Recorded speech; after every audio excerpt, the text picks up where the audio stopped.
Assalamualaikum warahmatullahi wabarakatuh. Sederek Denun Sewu dimanapun sederek Denun Sewu berada, kali ini sudah ada cerita yang masuk. Cerita dari Pak Tekno yang ada di Semarang. Cerita ini diangkat dari kisah nyata, tepatnya pada tahun 1992. Pada saat itu Pak Tekno masih berdomisili di kota Solo, Jawa Tengah. Sederek Denun Sewu dimanapun sederek Denun Sewu berada, marilah kita ikuti pengalaman mistis dari Pak Tekno. Pagi itu langit masih gelap, adzan subuh pun baru saja terdengar. Selesai sholat subuh, seperti biasa Pak Tekno melakukan aktivitasnya sebagai buruh tani. Sembari menunggu bekal nasi rantang dan kendi yang sedang disiapkan sang istri, Pak Tekno duduk di kursi besar. Ya, seperti dipan, tempat tidur yang berada di teras rumahnya. Di tahun itu, rumah sangat jarang, dan kebetulan tempat tinggal Pak Tekno agak jauh dari kota. Jarak antara rumah tetangga pun juga lumayan jauh. Di depan rumah Pak Tekno banyak ditumbuhi pohon-pohon besar dengan pelataran depan rumah yang cukup besar pula. Jalanan depan rumah Pak Tekno tidak begitu besar, hanya bisa dilewati oleh satu mobil. Belum beraspal dan masih banyak batu kerikil. Cahaya lampu pun tidak begitu terang. Lampu jalan pun remang-remang. Pak Tekno memiliki dua anak. Anak pertama perempuan bernama Indri, berusia 14 tahun. Dan yang kedua, anak laki-laki bernama Bagus, usianya 10 tahun. Anak pertama Pak Tekno atau Indri, dia bersekolah di Surabaya. Ikut pamannya karena Pak Tekno sendiri tidak mampu untuk membiayai sekolah Indri. Setelah lulus dari sekolah dasar, akhirnya Indri pun diajak pamannya ke Surabaya untuk disekolahkan di sana. Di Surabaya, Indri juga membantu bibinya, yang kebetulan bibinya juga buka warung makan. Sedangkan Bagus masih ikut Pak Tekno dan sekarang duduk di kelas 4 SD. "Pak, niki sampun siap," ucap Bu Parmi, istri Pak Tekno sambil mengulurkan rantang stainless dan kendi yang bersih air. "Oh iya Bu, matur nuwun, wis disiape kabeh," saut Pak Tekno sembari meraih bekal yang diberi istrinya. "Ya wis Bu, tak langsung mangkat wae. Waduh, wis kawan niki Bu," pamit Pak Tekno sembari membawa cangkul dan bertopi caping, dan dicangklongkan tas berisi bekal di bahu sebelah kanannya. Pak, atos-atos," jawab Bu Parmi. "Nggih Pak, besok kan hari Minggu, Bapak jadi tengok si Indri di Surabaya," tanya Bu Parmi menghentikan langkah Pak Tekno. "Ya jadi Bu, Bapak berangkat dari sini sore aja Bu. Mungkin Bapak naik bis malam biar cepat," jawab kembali Pak Tekno. Setelah berbincang sejenak dengan istrinya, Pak Tekno bergegas menuju pematang sawah yang ia garap. Di sini Pak Tekno hanya buruh tani. Dia hanya menggarap sawah orang lain, yang imbalannya berbagi hasil dari hasil panen itu sendiri. Tak terasa tiba waktunya sore hari, karena jarak antara rumah dan jalan raya cukup jauh. Sepulang dari sawah dan seusai sholat asar, Pak Tekno menyiapkan diri untuk berangkat ke Surabaya seorang diri. Dikarenakan ongkos cumpen, dengan terpaksa Pak Tekno tidak bisa mengajak istri serta Bagus ikut serta ke Surabaya. Sampailah Pak Tekno di ujung kampung dengan berjalan kaki. Pak Tekno melanjutkan perjalanannya ke jalan raya utama yang tidak jauh lagi. Dengan nafas yang sedikit ngos-ngosan, tiba-tiba ada yang memanggil namanya dari kejauhan. Pak Tekno, Pak Tekno, Pak Tekno. Pak Tekno menoleh dan mencari asal suara tersebut. Ternyata suara tersebut dari seberang jalan. Seorang lelaki 40 tahun melambaikan tangannya dari dalam tenda angkringan. Dia adalah Pak Nardi, tetangga desa Pak Tekno. Pak Nardi melambaikan tangannya mengisyaratkan agar Pak Tekno menghampirinya. Kebetulan jalur bus yang akan ditumai Pak Tekno juga seberang jalan, jadi tidak ada salahnya bila Pak Tekno menghampiri Pak Nardi. Lagian langit masih terang, bus yang menuju Surabaya juga pasti masih lama. Dengan waspada sembari menengok kanan dan kiri, Pak Tekno mulai menyeberang jalan dan menuju tenda angkringan di mana Pak Nardi berada. Assalamualaikum, sapa Pak Tekno dengan senyum ramahnya. Waalaikumsalam. Waduh, sore-sore begini sendirian mau kemana, Pak? Jawab Pak Nardi dengan mengulurkan tangan untuk berjabat tangan. Ini loh Pak, mau nengok si Indri. Biasalah Pak, sebulan sekali saya ke Surabaya tempat adik saya. Kan si Indri ikut adik saya Pak di Surabaya. Kembali Pak Tekno sambil meraih tangan Pak Nardi. Walah, jauh amat Pak. Ayo ngopi dulu. Bapak nanti ke Surabaya naik apa Pak? Tanya Pak Nardi sembari mempersilahkan duduk Pak Tekno. Iya Pak. Ya mau gimana lagi? Karena di sini tuh tidak ada biaya untuk melanjutkan sekolahnya si Indri. Tapi untunglah adik saya itu berbaik hati dan bersedia membiayai sekolahnya, walaupun setiap harinya harus bantu-bantu istrinya adik saya di warungnya. Rencana saya ke Surabaya mau naik bus Pak, naik bus malam biar cepat. Saut kembali Pak Tekno. Bu, kopi satu lagi ya, ucap Pak Nardi kepada sang pemilik angkringan. Nggih Pak. Obrolan terhenti sejenak. Pak Tekno mengeluarkan rokok lintingan dari kotak kaleng yang ia bawa dari rumah. Setelah disulut, Pak Nardi kembali bertanya. Pak, jenengan apa sudah biasa ya naik bus malam?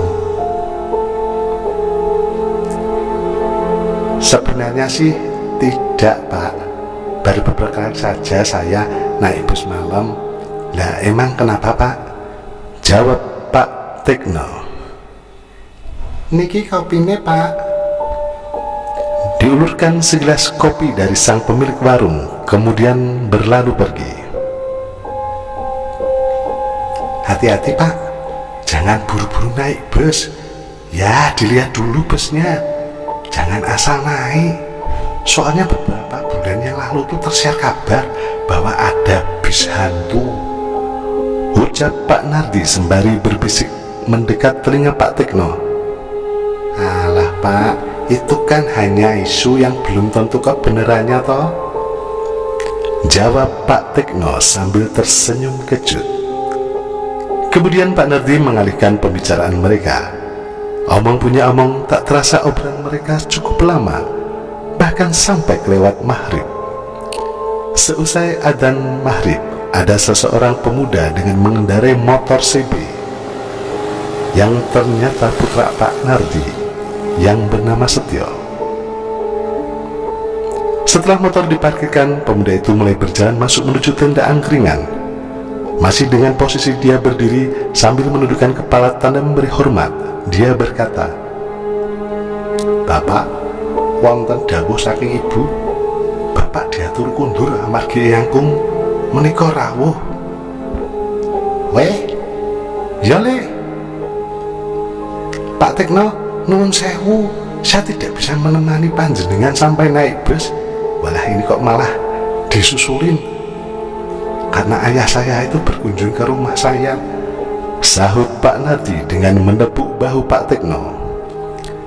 Pak Jenengan hati-hati ya. Salam buat keluarga yang ada di Surabaya. Dengan senyum hangat Pak Tekno menjawab, "Nggih Pak, nanti akan saya sampaikan. Terima kasih loh, sudah diajak ngopi. Paling nanti saya nunggu bus di depan angkringan ini Pak." Dengan merogoh uang saku di celana sebelah kanan, Pak Nardi memanggil ibu pemilik angkringan. "Bu, sampun. Berapa semuanya? Kopi bapak ini dihitung jadi satu loh, sama punya saya." Ibu penjaga angkringan pun menghampirinya. Setelah pembayaran selesai, Pak Nardi dan putranya berlalu pergi dengan mengendari sepeda motor CB yang sudah diparkirkan di dekat angkringan. Waktu menunjukkan jam 7 malam. Hingga selesai isya pun, bus yang menuju Surabaya belum juga terlihat. Karena merasa tidak enak kepada sang pemilik angkringan, karena Pak Tekno sudah dari sore berada di situ. Akhirnya Pak Tekno pamit dan memutuskan untuk menunggu bus di halte yang tidak jauh dari angkringan tersebut. Sesampainya di halte, didapati halte tersebut sepi. Pencahayaan di halte pun juga remang. Pak Tekno mulai duduk dan menaruh tas ransel yang ada di gendongannya. Ditaruhlah tas ransel itu di sebelah kursi yang ia duduki. Tumben, busnya kok lama sekali ya? Nggak seperti biasanya. Dan tumben juga, masih jam segini halte juga sepi, gumamnya dalam hati Pak Tekno. Pak Tekno masih menunggu dan terus menunggu dengan penuh harap. Dia yakin tak mungkin satupun bus jurusan Surabaya tidak lewat. Waktu menunjukkan jam 10 malam. Di situ masih belum terlihat juga bus tujuan Surabaya. Akhirnya Pak Tekno mulai merebahkan badannya di kursi kosong yang ada di halte itu dengan tas ransel yang dibuat bantal, dan mulailah Pak Tekno memejamkan matanya. Hampir saja Pak Tekno terpejam karena tak kuat menahan kantuk. Tapi seketika ia terbang dari kursi tempat ia merebahkan badan, manakala ada bus di depan halte dengan seorang konduktor bus menawarkan jurusan dari bus tersebut. "Surabaya, Surabaya, Surabaya, Surabaya." Pak Tekno kemudian bergegas dan meraih tas yang ada di bangku sebelahnya dengan terburu-buru. Setelah masuk di dalam bus, Pak Tekno merasakan AC bus tersebut sangatlah dingin dan tidak seperti biasanya. Dilihatnya penumpang hanya sekitar 15 orang. Semua penumpang tertidur dengan mengenakan selimut warna putih. Mungkin selimut tersebut milik bus, jadi warnanya sama semua.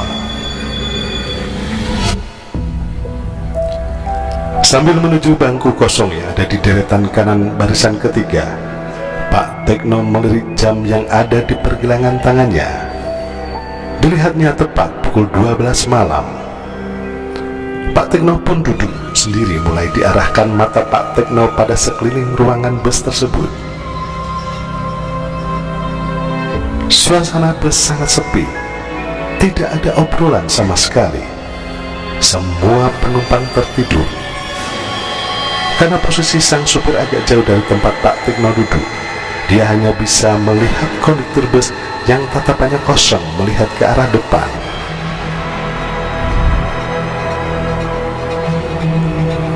Tak lama kemudian dihampirilah Pak Tekno oleh konduktor bus tersebut untuk memberikan karcis. Tanpa seucap kata pun, konduktor bus tersebut mengulurkan karcis di depan Pak Tekno. Dirogohlah kantong baju Pak Tekno dan memberikan sejumlah uang untuk ditukarkan dengan karcis.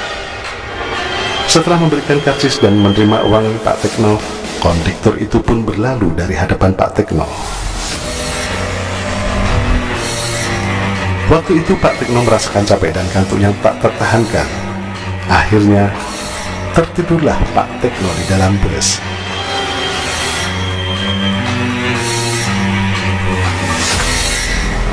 Pak Tekno membuka mata manakala konduktor bus menyentuh pundak Pak Tekno sembari berujar, "Pak, sudah sampai." Dengan menahan rasa kantuk dan menerangkan pandangan mata, Pak Tekno bergegas untuk turun dari bus tanpa memperdulikan penumpang yang lain yang saat itu dilihatnya semua masih tertidur dengan ditutupi tubuhnya menggunakan selimut warna putih polos.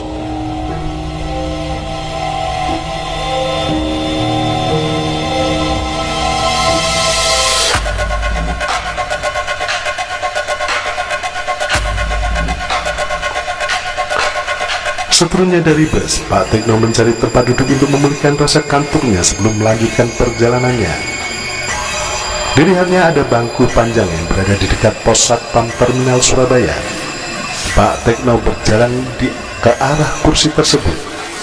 Sebelum dia duduk, terlihat sosok pria lengkap dengan menggunakan seragam security menyapa Pak Tekno.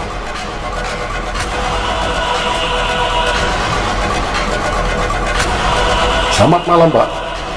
Bapak dari mana? Dan mau kemana, Bapak?" Sapa pria tersebut dengan tatapan heran. Karena mungkin masih terasa kantuk, Pak Tekno terlihat seperti orang linglung. Anu Pak, saya dari Solo. Mau ke tempat adik saya di kota ini," jawab Pak Tekno dengan suara gagap. "Bapak kesini naik apa, Pak? Karena bus malam jurusan Solo Surabaya sudah sampai tadi jam 9 dan ini sudah jam 12 loh. Jam 12:04 tepatnya. Saya lihat tadi Bapak masuk terminal hanya berlari sambil menggendong tas Bapak," ucap kembali pria tersebut. Ketika mendengar ucapan pria berseragam tersebut, Pak Tekno semakin bingung. Sebelum Pak Tekno menjawab, Pak Tekno melihat jam dinding yang berada di dalam pos tersebut. Yang benar saja, ucap Pak Tekno dalam hati sambil menepuk-nepuk pipi kanannya untuk memastikan ini bukan mimpi dan hayalan. Yang dikarenakan Pak Tekno mengalami perjalanan dari Solo dengan menumpang bis tadi jam 12 malam tepat. Dan kenapa sampai Surabaya jam 12:04 dini hari? Berarti hanya memerlukan waktu seperempat jam saja.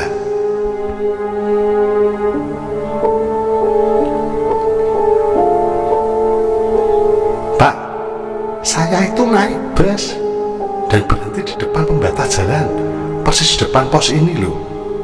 Karcis saya aja masih saya simpan. Bapak jangan mengada-ngada dan jangan coba menipu saya loh, Pak.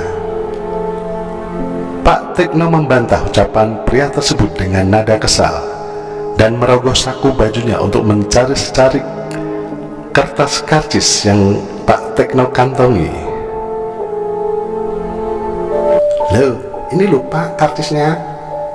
Wong tadi saya di bus tuh ya saya dikasih karcis kok," ucap kembali Pak Tekno sambil memberikan karcis tersebut. Dengan seksama, pria berseragam tersebut membaca dan mengamati karcis tersebut. Dibolak-baliknya kertas tersebut. Alangkah kaget pria tersebut setelah membaca tahun serta tanggal yang tertera di karcis tersebut. Ya, karcis tersebut tertulis tahun 1985.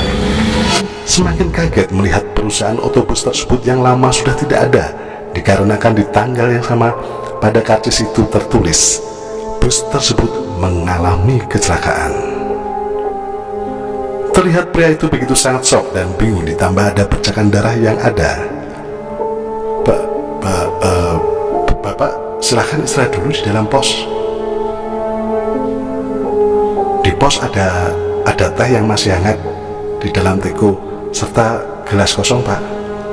Saya tak panggil teman saya dulu untuk menjelaskan sesuatu pada Bapak.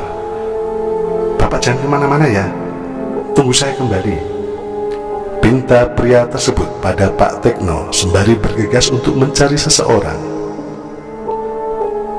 Dengan perasaan Pak Tekno yang mulai tidak enak, Pak Tekno pun masuk ke dalam pos tersebut. Nafas Pak Tekno mulai tersengal, serasa seperti habis maraton. Diraihlah gelas kosong yang berada di meja pos dan dituangkan ke dalam gelas. Lalu Pak Tekno meneguknya. Sambil menunggu pria tersebut kembali, Pak Tekno duduk termenung. Tak lama kemudian, pria berseragam itu pun kembali dengan temannya, seorang lelaki paruh baya dengan mengenakan jaket warna hitam dan celana panjang warna biru. Selamat malam, Pak. Saya Subur, Pak. Saya penjual makanan di terminal ini, sapa teman pria berseragam itu. Iya, Pak. Selamat malam. Saya Tekno. Sebenarnya ada apa ya, Pak ya? Saya kan hanya mau numpang duduk sebentar, kok pada heran lihatin saya. Jawab Pak Tekno. Begini, Pak, bus yang Anda tumpangi itu sebenarnya sudah 5 tahun sudah tidak ada, dikarenakan kecelakaan, Pak, dan seluruh penumpangnya tewas. Sopir dan kondukturnya juga, Pak. Bus itu terbakar. Kejadian Bapak itu sama persis yang dialami oleh tetangga saya. Maka kenapa Bapak security ini memanggil saya untuk memastikan serta menjelaskan kepada Bapak.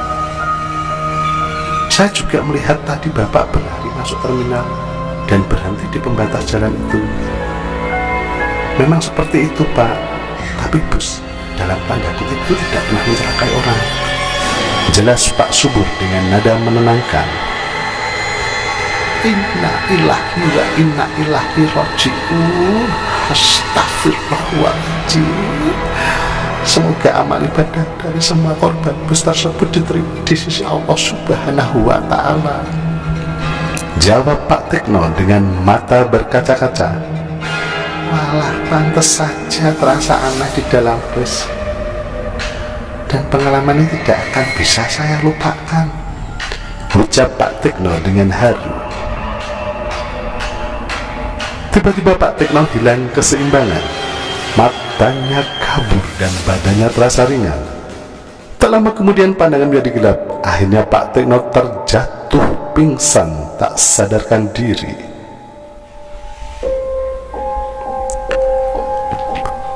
Itulah kisah nyata pengalaman yang dialami Pak Tekno. Cerita tentang bus hantu bukanlah cerita isapan jempol. Bahkan konon cerita sangat ramai di halayak umum dan bukan hanya Pak Tekno yang mengalaminya sendiri. Terima kasih sudah mengikuti dan menyimak cerita-cerita mistis dari The Nuwun Sewu. Ikuti kisah pengalaman mistis selanjutnya. Saya Mas Bu. Jika ada salahnya, saya Nuwun Sewu. Jika ada benarnya, saya Nuwun Sewu. Kesempurnaan hanya milik Allah semata. Wassalamualaikum warahmatullahi wabarakatuh.